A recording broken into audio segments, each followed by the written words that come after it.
اب انہوں نے کہا کہ بچوں کو کھلاؤ، میں ایک کاش بھی کھاؤں یہ میں نے حق مارا.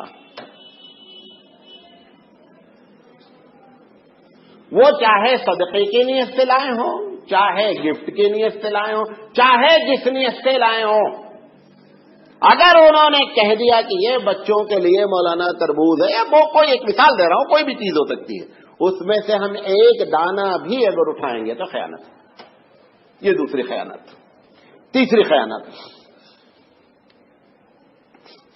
اس کو آپ لوگ خیانت جانتے ہیں، وہ یہ ہے کہ میں آپ کے پاس 100 روپیہ رکھا، 2 دن کے بعد آپ بولے مولانا آپ تو 90 روپیہ رکھے.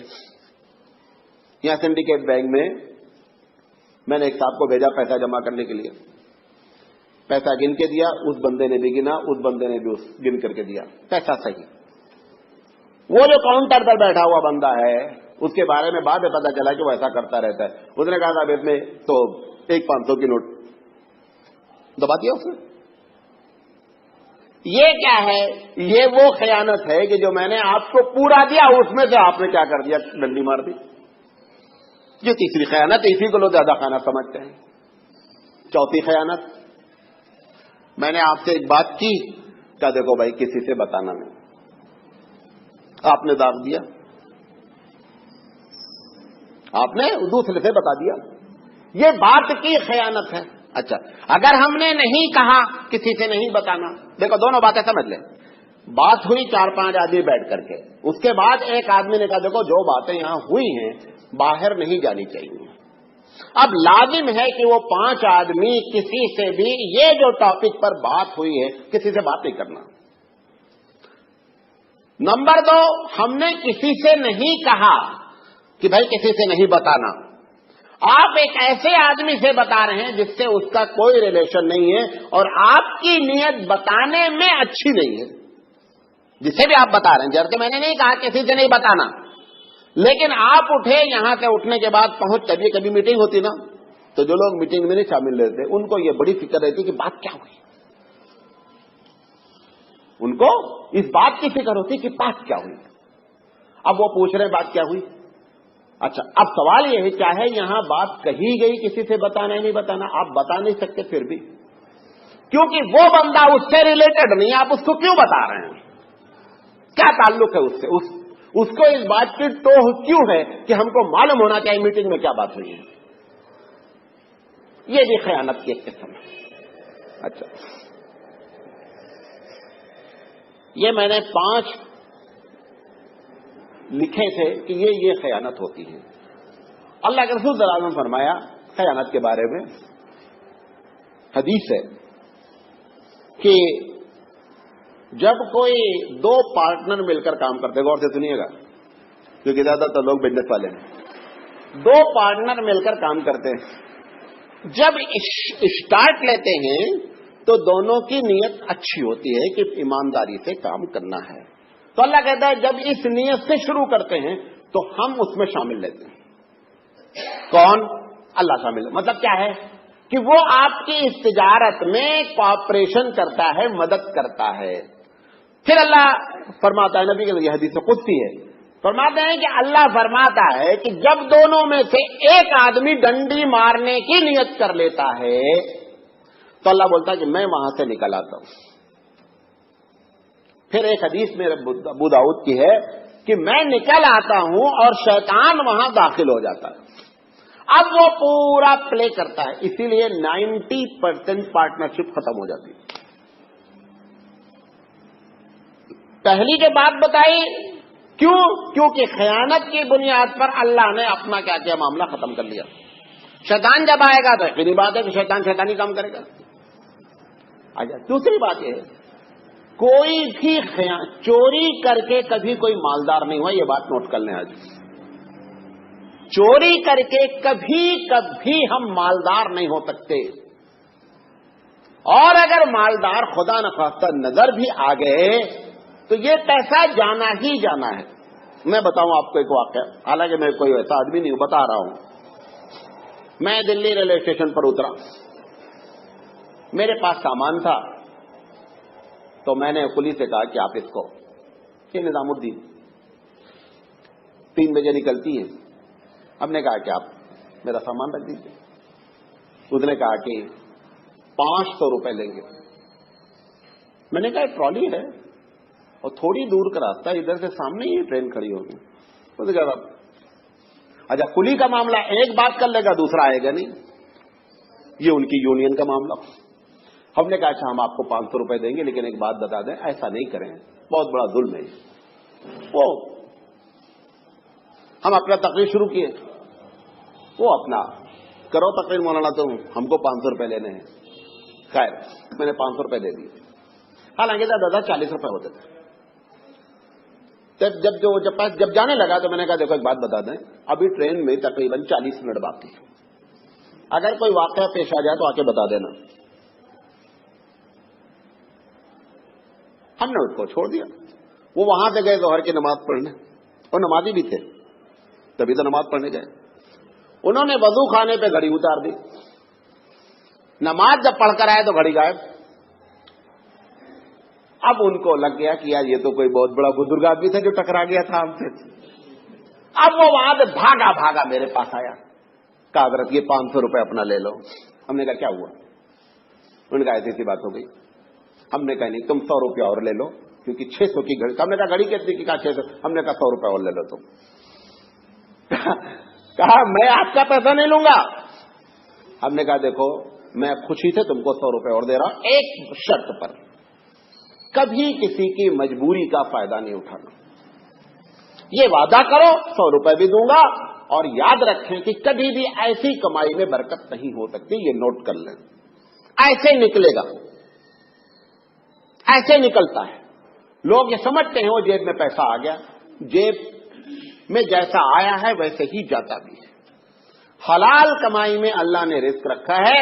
اس نے کہا ہے الکاسب حبیب اللہ. میرے نالج میں جو چھوٹا سا میں طالب علم کی حیثیت سے بات کر رہا ہوں, کسی کو اللہ نے حبیب اللہ کا ٹائٹل نہیں دیا ہے کہ نمازی حبیب اللہ ہے, روزے دار حبیب اللہ ہے. الکاسب حبیب اللہ صحیح حدیث ہے. الکاسب حبیب اللہ حلال کمائی کرنے والا اللہ کا دوست ہے. یہ ٹائٹل کسی کو نہیں دیا گیا ہے میرے نالج میں. اگر کہیں حدیث ہے, میں نے جہاں تک میں اب تک پڑھا ہوں کسی کو ٹائٹل اللہ نے دیا ہے. اور اتنی اللہ کو یہ بات اتنی محبوب ہے کہ بندہ خیانت سے, چوری سے بچ کر سیدھے راستے سے پیسہ کمانے کی فکر کرے, اور بہت اس کے ساتھ اللہ کی مدد آتی ہے, الگ الگ انداز میں آتی ہے. نبی کریم صلی اللہ علیہ وسلم ایک صحابی سے ملاقات کرنے گئے. وہ صحابی کھیت میں کام کر رہے تھے, ہاتھ ان کے بڑے گندے تھے. اب وہ اچانک دیکھے اللہ کے رسول ہمارے کھیت پر آئے ہیں. حضور صلی اللہ علیہ وسلم نے سلام کیا, مصافحہ کے لیے ہاتھ بڑھایا. جب ہاتھ بڑھایا تو وہ بیچارے سوچے کہ کہاں سید الانبیاء, اور گندے ہاتھ اللہ کے رسول سے کہتے ہاتھ میں چلو دھل لیں گے. پھر حضور صلی اللہ علیہ وسلم نے کہا کہاں جا رہے ہیں؟ کہنے لگے ذرا دھل لے پھر آتے. چلو ادھر آؤ. اللہ کے رسول صلی اللہ علیہ وسلم نے اس ہاتھ کو لیا اور چوما. چوم کر کے کہا کہ یہ ہاتھ گندے ہوئے ہیں حلال کمائی میں. میری نالج میں یہ بھی کہیں کوئی حدیث نہیں ہے کہ اللہ کے رسول نے کسی کو بلا کر کے اس کا ہاتھ چوما. یہ بھی بتا دیں, یہ صرف ایک ہی صحابی کو یہ فخر حاصل ہے کہ اللہ کے رسول نے بلا کر کے ان کے ہاتھوں کو چوما اور کہا یہ ہاتھ گندے ہوئے ہیں حلال کمائی میں.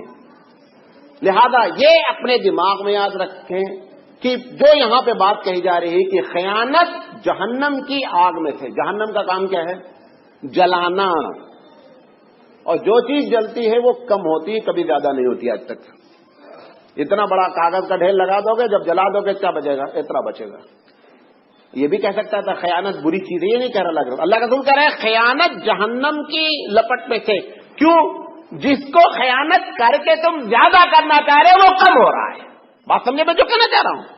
جو کمپیئر کیا ہے, جو تشبیہ دی اللہ کے رسول نے کہ جس خیانت کر کے تم سمجھ رہے ہو کہ پیسہ زیادہ آ رہا ہے, میں تم کو بتا رہا ہوں کہ وہ کم ہو رہا ہے. جیسے آگ کا کام ہے کہ جو چیز بھی آپ ڈالیں گے وہ اس کو مختصر کر کے رکھ دے گی اور کبھی کبھی کچھ بھی نہیں بچے گا. ہے نہیں؟ ایسے ہی خیانت ہے، خیانت بھی ہمارے مال کو سب سے کم کر کے رکھ دیتی ہے، کیونکہ اس کی صفت خیانت کی جہنم میں ہے۔ لہذا زندگی میں طے کریں کہ خیانت سے معاملہ کبھی نہیں حل ہوگا۔ نمبر 1، خیانت سے ہم کبھی مالدار نہیں ہو سکتے، کبھی مالدار نہیں ہو سکتے، اور یہ دونوں چیزیں اگر خدا نخواستہ ظاہری طور پر نظر بھی آ جائیں تو دل کو ہمیشہ پریشان ہی رہنا ہے۔ دیکھیں، جب بندہ خیانت کرتا ہے تو پبلک کا حق مارتا ہے، اللہ کا نہیں، پبلک کا حق مارتا ہے۔ بھئی آپ نے پیسے دیے مجھے کہ بچوں پر خرچہ کر دو، ہم نے کیا کیا؟ اپنی جیب پر لگا دیا۔